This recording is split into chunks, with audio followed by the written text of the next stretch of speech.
L'Assemblée va entendre l'allocution de son Excellence M. Bassirou Diomaye Diakhar Faye, président de la République du Sénégal. Je prie le protocole de bien vouloir accompagner son Excellence, que j'invite à prendre la parole devant l'Assemblée.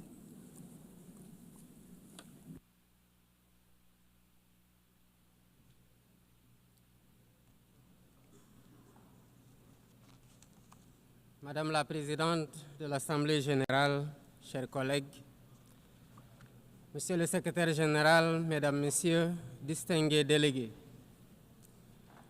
Madame la Présidente, au nom du Sénégal, je remercie votre prédécesseur et vous adresse tous nos vœux de succès à la présidence de cette 80e session de l'Assemblée générale des Nations unies. Je renouvelle au secrétaire général, M. Antonio Guterres, notre soutien constant dans l'exercice de sa haute charge au service des États membres. Nous nous réunissons aujourd'hui en ces lieux symboliques du dialogue universel, comme porteurs du poids de l'histoire et de l'urgence du présent. Le thème de cette session, Mieux ensemble, 80 ans et plus pour la paix, le développement, les droits de l'homme, nous rappelle en effet le pacte fondateur des Nations unies, un pacte de coexistence pacifique, de sécurité collective et d'un ordre international fondé sur le droit. Sur cette base, les Nations unies ont accompli des progrès indéniables dans la coopération solidaire pour la prévention des conflits, la promotion de la paix et de la sécurité internationale et le règlement des différends. De même, des progrès significatifs ont été réalisés dans la codification de normes universelles pour la protection des droits de l'homme et d'un ordre international plus sûr et plus apaisé. Mais 80 ans après la création des Nations unies, le monde vacille à nouveau, comme si nous étions rattrapés par les dérives qui ont mené l'humanité à 2 catastrophes majeures en l'espace d'une génération. Nous vivons des moments de forte turbulence, de défis inédits et d'incertitudes multiples. Expansion du terrorisme, persistance de conflits anciens et nouveaux, dérèglement climatique, crise économique profonde, recul de la solidarité internationale et risque élevé de désintégration du multilatéralisme. Je n'oublie pas la course aux armements, y compris dans le cyberespace. Le plus préoccupant, c'est la déshumanisation désolante d'un monde d'émotions sélectives selon les intérêts et les enjeux géopolitiques. Il ne peut y avoir de justice fondée sur le droit quand ce qui tient lieu d'ordre international est régi par la logique du 2 poids 2 mesures, par la loi du plus fort et l'esprit partisan. Dans ce contexte préoccupant, l'Afrique reste confrontée à des conflits armés, au terrorisme, en particulier au Sahel, à la criminalité transfrontalière et à l'instabilité politique. Face à tant de défis, notre approche devrait être intégrée, combinant prévention, résilience et réponse ciblée. La paix et la sécurité ont un prix. Donnons-nous les moyens de l'assumer par un financement prévisible et pérenne des opérations de soutien à la paix en Afrique, avec des équipements adéquats et des mandats et règles d'engagement robustes. C'est la seule façon de faire face au fléau du terrorisme et de rétablir un minimum de sécurité et de stabilité dans les zones affectées.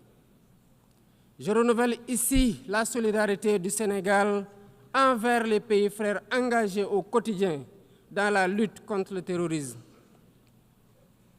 Au Moyen-Orient, le peuple palestinien continue de vivre la pire des calamités, que les mots ne peuvent plus exprimer. Sous le fracas quotidien des bombes, toutes les limites ont été dépassées. Nous ne pouvons ni nous taire, ni détourner notre regard, car Gaza ne vit plus. Gaza, terre de larmes, de sang et de sueur, est devenue un enfer pour des millions d'âmes de tous âges, piégées dans une prison à ciel ouvert. Hommes, femmes et enfants agonisent tous les jours, privés de nourriture, d'eau et de soins de santé. Le Sénégal réitère sa ferme condamnation de cette tragédie que rien ne saurait justifier. En sa qualité de président du Comité pour l'exercice des droits inaliénables du peuple palestinien, le Sénégal considère que seule la création d'un État palestinien indépendant et viable apportera une paix durable pour toutes les parties, chacune à l'intérieur de frontières sûres et internationalement reconnues. Mesdames, Messieurs, il y a 80 ans, les pères fondateurs s'engageaient, à travers la création de l'ONU, à préserver les générations futures du fléau de la guerre, qui par 2 fois, en l'espace d'un quart de siècle, avait causé des millions de morts et d'indicibles souffrances. Au nom du Sénégal, je rends hommage aux pionniers et à tous ceux qui ont incarné les valeurs universelles de l'organisation, parfois au péril de leur vie. Dans ce monde en crise, les principes et les actes doivent rester les mêmes. La paix plutôt que les conflits, la justice plutôt que l'indifférence, le partenariat plutôt que les rapports de force. Mais cela n'est possible que par un multilatéralisme fort et revitalisé, pour en faire un cadre unique d'action, pour la paix, la stabilité, par le dialogue, la concertation et la résolution pacifique des différends. La survie du multilatéralisme exige qu'il retrouve ses principes fondamentaux, la responsabilité partagée et une solidarité active, le respect du droit international et une justice universelle conformément au statut de la Cour internationale de justice et de la Cour pénale internationale. En outre, nous ne pouvons occulter l'impératif de réforme de la gouvernance politique, économique et financière mondiale. L'ONU, par sa vocation universelle, doit agir en pionnière. Des délibérations et des décisions plus démocratiques, plus légitimes et plus représentatives de ses États membres, qui sont passés de 51 à 1945 à 193 aujourd'hui. Je renouvelle le soutien du Sénégal au consensus des Oulouini pour une représentation plus juste et plus équitable de l'Afrique au Conseil de sécurité. Il est temps d'instaurer une gouvernance économique et financière mondiale plus juste et plus inclusive pour répondre aux besoins de financement du développement durable. Nous savons tous que l'aide publique n'est pas la solution. D'autres leviers existent, notamment un cadre fiscal mondial équitable, afin que l'impôt soit payé là où la richesse est produite. L'accès au crédit dans des conditions soutenables, afin que la gestion du fardeau de la dette n'entrave pas les efforts de développement de nos pays. Enfin, la mise en œuvre effective de l'engagement de Séville, du pacte pour l'avenir et des objectifs de développement durable, pour un accès élargi à la santé, à l'eau, à la nourriture, à l'éducation, à l'énergie et au numérique. Le réchauffement climatique mérite aussi notre attention. Il n'est pas seulement une menace, mais une question existentielle, une réalité qui frappe plus durement ceux qui y contribuent le moins, comme l'Afrique, avec moins de 4% des émissions mondiales.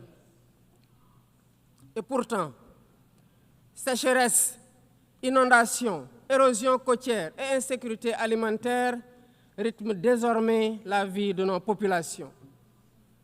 C'est une double peine devenue insoutenable.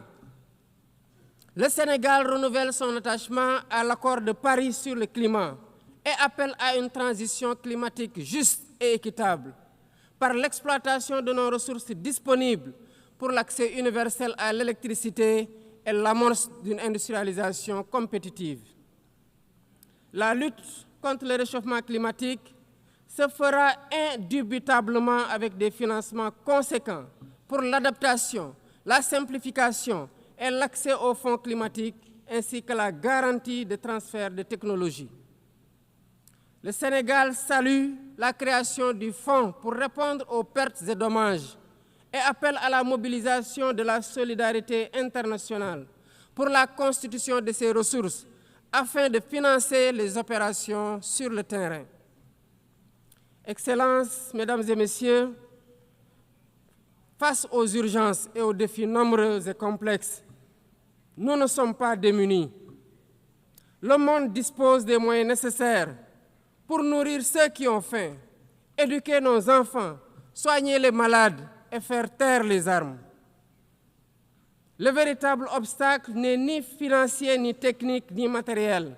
Il est dans la volonté politique de faire du multilatéralisme un instrument de solidarité collective, de coopération plutôt que de confrontation, pour un avenir où la dignité humaine sera au cœur de nos décisions. Alors, faisons de ce 80e anniversaire des Nations Unies, non pas le constat d'un ordre épuisé, mais le point de départ d'un nouvel espoir, celui d'une organisation rénovée et plus efficace, au service des peuples qu'elle incarne. Le Sénégal reste fidèle à son engagement de travailler dans ce sens avec tous les membres de l'organisation, prêt à jeter les ponts, prêt à porter les réformes, prêt à poursuivre notre œuvre commune pour un monde de paix, de justice et de solidarité. Je souhaite plein succès aux travaux de la 80e session de l'Assemblée générale et vous remercie de votre aimable attention. Au nom de l'Assemblée générale, je tiens à remercier le président de la République du Sénégal.